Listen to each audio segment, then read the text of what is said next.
भारत सरकार 15 मुल्कों के डिप्लोमेट्स को लेकर मकबूजा कश्मीर पहुंच गए हैं ताकि मकबूजा कश्मीर में होने वाले इलेक्शन 15 मुल्कों के डिप्लोमेट्स को दिखाए जा सके। भारत ने एक साथ ऐसे 2 कूटनीतिक धमाके किए हैं जिसके बारे में बताएंगे तो आप हैरान हो जाएंगे। संयुक्त राष्ट्र में पीओके का मुद्दा उठाकर भारत अब कश्मीर में 15 देशों को लेकर पहुंच गया। दोनों घटनाओं की टाइमिंग बेहद शानदार है, मगर सबसे जबरदस्त बात तो यह है कि पीओके ने भी संयुक्त राष्ट्र में भारत का साथ दे दिया है। यूनाइटेड नेशंस की जनरल असेंबली की मीटिंग हुई, इजलास हुआ, जहाँ पे दुनिया के मुस्लिम कंट्रीज के जाहिर बात है जो मेंबर है वो लीडर आए, लेकिन कश्मीर का हम यहाँ पे फलस्तीन मीडिया पे 24 घंटे दिखाया जाता है। उधर जाके शहबाज शरीफ साहब पर्ची से देख के पढ़ रहे हैं, अड़ के पढ़ रहे हैं, कश्मीर का जिक्र नहीं किया। क्या कहना चाहेंगे इसके ऊपर? ये दोगली पॉलिसी नहीं है? मतलब मैं ये नहीं कहता करना चाहिए नहीं करना चाहिए, लेकिन हमें इधर आप कश्मीर का नारा दे रहे हो, उधर जाके आप कश्मीर की बात नहीं कर रहे। कम से कम सबको स्टैंड लेना चाहिए था इस बारे में। अच्छा, सबको, तुर्की को, पाकिस्तान को, किसी को भी जो मुस्लिम ममालिक इनको स्टैंड लेना चाहिए। ठीक है, आपने तुर्की की बात किया, तुर्की तो खुद डर रहा है इंडिया के सब मामले लोग में। डरे बैठे हैं इंडिया भाईजान। से वो टक्कर लेने के इस पोजीशन में कोई सब है? लोग डरे बैठे हैं इसराइल से, क्या करें भाईजान। ठीक है, नहीं कश्मीर में इसराइल का क्या लिंक है? कश्मीर में तो उनका इंडिया। नाम। भारत ने एक साथ ऐसे 2 कूटनीतिक धमाके किए हैं जिसके बारे में बताएंगे तो आप हैरान हो जाएंगे। संयुक्त राष्ट्र में पीओके का मुद्दा उठाकर भारत अब कश्मीर में 15 देशों को लेकर पहुंच गया। दोनों घटनाओं की टाइमिंग बेहद शानदार है, मगर सबसे जबरदस्त बात तो यह है कि पीओके ने भी संयुक्त राष्ट्र में भारत का साथ दे दिया है। इस वीडियो में आपको सुनवाएंगे कि भारत ने पीओके पर कौन सा दावा ठोका है, इसके बाद पीओके ने भारत का साथ कैसे दिया है और कश्मीर में 15 देशों को क्यों लाया गया है। सबसे पहले बात कश्मीर से ही शुरू करते हैं। भारत 15 देशों के डिप्लोमेट्स को कश्मीर में हो रहे चुनाव दिखाने ले आया। आर्टिकल 370 हटने के बाद दुनिया के कई देश कश्मीर में मानवाधिकारों का नाम लेकर छाती पीट पीट कर रो रहे थे, मगर भारत सरकार ने दुनिया के इस एजेंडे को चकनाचूर कर दिया।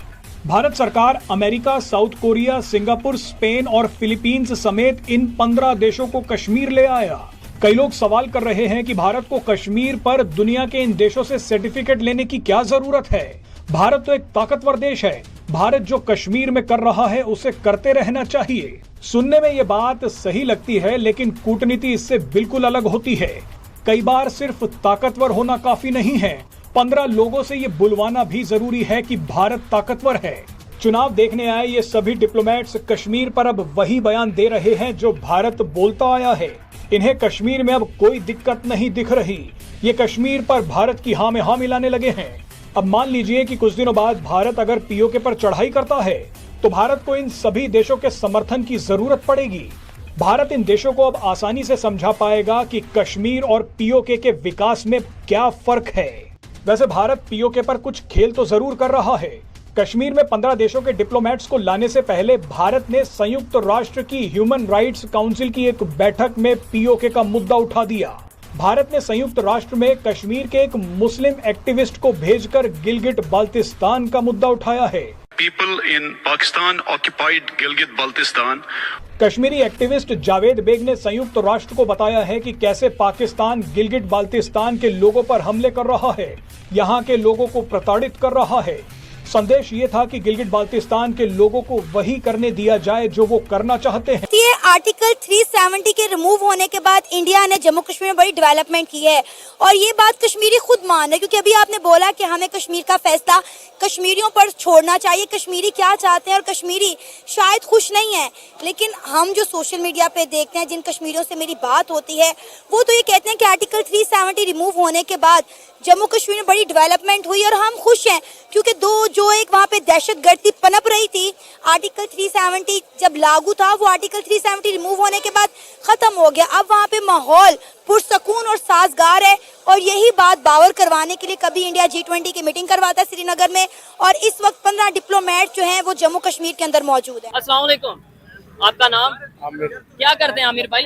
मैं जॉब करता हूँ। ठीक है, इधर जितने भी भाई खड़े हैं, हमें टॉपिक ये डिस्कस कर रहा हूँ कि यूनाइटेड नेशंस में पाकिस्तान के प्राइम मिनिस्टर भी गए, इंडिया के प्राइम मिनिस्टर भी गए, मतलब जितने भी मेंबर हैं दुनिया के 150 से ज्यादा 200 के करीब कंट्रीज वहाँ पे गए। अभी वहाँ पे मीटिंग थी, लेकिन कश्मीर हमें यहाँ पे हर बच्चे को बताया जाता है कश्मीर लेना है, कश्मीर लेना है। हमें ये बताया जाता है फलस्तीन पे बहुत जुल्म हो रहा है, लेकिन हमारे लीडर जब उधर जाते हैं तो फलस्तीन के लिए बात ही नहीं करते। आप समझदार आदमी तो ठीक कर लो यार, पहले हाँ वो तो पहले ठीक अपना है, मुल्क तो ठीक कर लें, बाद में कश्मीर तो के लिए फिर जाएंगे। नहीं तो फिर इधर भी यही बात किया करे ना, इधर हमें लॉलीपॉप दे देते हैं कश्मीर का। तो गवर्नमेंट का काम ही लॉलीपॉप देना, और क्या गवर्नमेंट का काम है। मुझे बताने दो इन्हें, जी। आप समझदार आदमी जी हैं। जी मुसलमान का कभी साथ दिया? किसने? यहूदुन नसारा वो जो है वो सारे जितने भी मुल्क हैं वो इंडिया नहीं, का अंकल जी, साथ आप बाहर देंगे जाएं। क्योंकि अमेरिकन है ठीक है। वो उनका देंगे। पाकिस्तान को तो हमेशा डिग्रेड किया गया। नहीं इसकी नहीं, आप वजह बाहर क्या जाएं, है? आप बाहर जाए ना तो हॉस्टल में जाके देखें, इंडियन पाकिस्तानी ये होती मिल के रह रहे हैं। सारे रह रहे हैं इकट्ठे, इकट्ठा कोई खा भी रहे हैं। इकट्ठा खा रहे हैं, इकट्ठा पी रहे हैं, यार हम लोग इकट्ठे जॉब मजबूर कर है रहे ना हैं। कि हमने जाके वहाँ पे हमें मुआवजा ज्यादा मिलता है, ठीक है। कमाई कर रहे हैं, अच्छा नौकरी के उधर लिए मुआवजा ज्यादा मिलता है, उधर इकट्ठे खा लें, इधर जो सा इधर दुश्मनी रखें। वो तो फिर ये तो दोगलापन है ना, मुनाफकत है ये। मैं आप ये इंसानियत- कह रहे हैं ना कि पहले अपने घर को ठीक कर हाँ जी, पहले तो घर लें, मैं को भी ठीक इस चीज को एक्सेप्ट करता हूँ, पहले घर को ठीक कर ले। लेकिन ये पब्लिक को कंफ्यूज करने वाली बात नहीं है कि इधर खड़े होकर मैं नारे लगाऊं कि फलस्तीन के साथ हैं, फलस्तीन वो के तो साथ फिर यार हैं। ये ठीक है, मुनाफकत और है ना, ये हाँ। मुनाफकत है, ये सीधी सीधी मुनाफकत है। आज अगर दुनिया के इस्लामिक कंट्रीज खास तौर पे कश्मीर के मामले में पाकिस्तान के साथ नहीं खड़े, उसकी खड़े। रीजन क्या है? क्या इंडिया इसमें ये हम कह सकते हैं कि जी वो इसमें बात यह है कि देखें फलस्तीन के ऊपर क्या हो रहा है सारों को पता है। ठीक है। यहाँ पे पाकिस्तान के पारा चिनार के अंदर क्या क्या हुआ है वो भी सारों को पता है। हाँ। उसके बाद बलोचिस्तान में क्या हुआ है ये भी सारों को पता है। अभी यहाँ पे रिसेंटली जो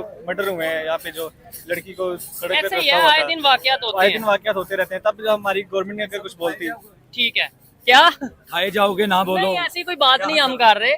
क्या वजह? ये भी एक टॉपिक है, ये भी एक इशू है कि बोलेंगे तो उठाए जाएंगे। यही तो बात है ना, मुनाफकत है ना, सीधी सीधी है। अगर कोई बोलेगा तो उसको दबा दो, यही बात है। ठीक है, अब यानी यही अमेरिका करेगा, अगर पाकिस्तान बोलेगा, हाँ। अमेरिका के टट्टू बने हुए हैं सारे, अगर पाकिस्तान बोलेगा तो फिर उठा उठाया जाएगा। अमेरिका की मर्जी के बगैर हम ईरान से पेट्रोल नहीं ले नहीं ले सकते। सकते। अमेरिका की मर्जी के हम बगैर अपना मुल्क नहीं चला सकते अमेरिका की मर्जी के बगैर। ईरान तो बहुत दूर की बात है। अब पहली बार विदेशी राजनयिकों के दल ने जम्मू कश्मीर में चुनाव प्रक्रिया की जानकारी ली। अमेरिका, नॉर्वे और सिंगापुर समेत 15 देशों के राजनयिकों के प्रतिनिधिमंडल ने कश्मीर के बडगांव व श्रीनगर जिले में विधानसभा चुनावों का निरीक्षण किया। मतदान केंद्रों पर चुनाव प्रक्रिया को देखकर इसे अद्भुत और स्वस्थ लोकतांत्रिक बताया।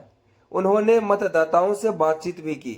अधिकारियों ने बताया कि राजनयिकों ने बडगाम जिले के ओमपोरा और लाल चौक निर्वाचन क्षेत्र के अमीरा कदल का दौरा किया। एसपी कॉलेज चिनारबाग में गुलाबी मतदान केंद्र में भी गए। यहां महिला कर्मियों की ओर से बूथ के किए गए पूरे प्रबंधन को देखते हुए प्रभावित हुए। बडगाम के डीसी व जिला चुनाव अधिकारी अक्षय लाबरू ने मेहमानों को ओमपोरा मतदान केंद्र में मतदान की प्रक्रिया की जानकारी दी। प्रतिनिधि मंडल ने चुनावों के संचालन पर संतोष व्यक्त किया। कुछ राजनयिकों ने इसे अपने देश के समान प्रक्रिया बताया। दिल्ली में अमेरिकी दूतावास के उप प्रमुख जॉर्गन के एंड्रूज ने कहा कि मतदान प्रक्रिया स्वस्थ और लोकतांत्रिक है। 10 साल के बाद हो रहे विधानसभा चुनाव में कश्मीरियों को उत्साहपूर्वक मतदान करते हुए देखकर बहुत अच्छा लगा। अब हम परिणाम देखने के लिए उत्साहित हैं। यहाँ की प्रक्रिया उनके देश के समान ही है। हमारे देश में भी मतदान के लिए स्कूलों का उपयोग किया जाता है, ऐसा कई राजनयिकों ने कहा है। दोस्तों, ये बड़ी खुशी की बात है, लेकिन हमारी इस पहल से पाकिस्तान जल भुन गया है। उसे बिल्कुल अच्छा नहीं लग रहा है कि भारत ने ये मतदान कराकर बहुत अच्छा किया है। तो ये थी आज की जानकारी। मिलते हैं कल किसी भी दूसरी वीडियो के साथ। तब तक के लिए जय हिंद, जय भारत दोस्तों।